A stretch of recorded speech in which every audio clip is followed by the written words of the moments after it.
आपने कभी सुना है कि एक राजा के घमंड की वजह से उसकी रानी को अपना बेटा ही दान करना पड़ा।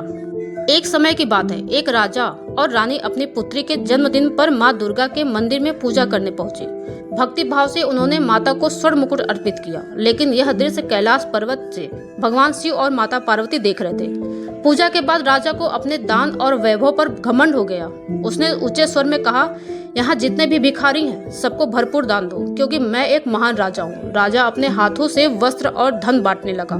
तभी उसकी एक अंगूठी गलती से एक भिखारी की झोली में गिर गई। भिखारी ने विनम्रता से कहा, राजन, आपकी अंगूठी मेरी झोली में गिर गई है, कृपया इसे ले लीजिए।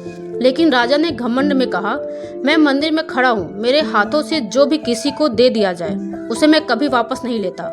यह सुनकर माता पार्वती क्रोधित हो उठी। उन्होंने भगवान शिव से कहा, यह मेरे ही स्थान पर खड़ा होकर अहंकार कर रहा है, इसका घमंड मैं अवश्य तोड़ूंगी। फिर माता पार्वती एक भिखारी का रूप धारण करके वहीं बैठ गई। कुछ समय बाद रानी बोली, आज मैं इस भिखारी को अपने हाथों से भोजन देना चाहती हूँ। राजा ने अनुमति दे दी। रानी अपनी छोटे पुत्र को साथ लेकर भोजन देने गई, लेकिन तभी अचानक उनका पुत्र भी उसी झोली में गिर पड़ा। रानी घबरा गई। राजन, यह हमारा पुत्र है, इसे वापस दिलाइए। लेकिन राजा ने कठोरता से कहा, यह अब भिखारी की झोली में गिर चुका है, मैं इसे वापस नहीं ले सकता। यह सुनकर रानी जोर जोर से रोने लगी।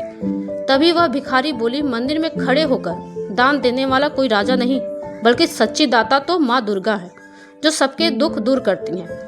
सच्चा भक्त वही है जो विनम्रता से सिर झुकाकर माता के चरणों में समर्पित होता है।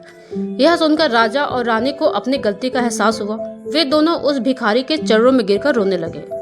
बोले, माँ, हमें क्षमा कर दीजिए। तभी वह भिखारी अपने दिव्य रूप में प्रकट हुई। वह स्वयं माँ दुर्गा थी। माता की करुणा दिखाई हुए कहा, उनके पुत्र को सकुशल वापस लौटा दिया।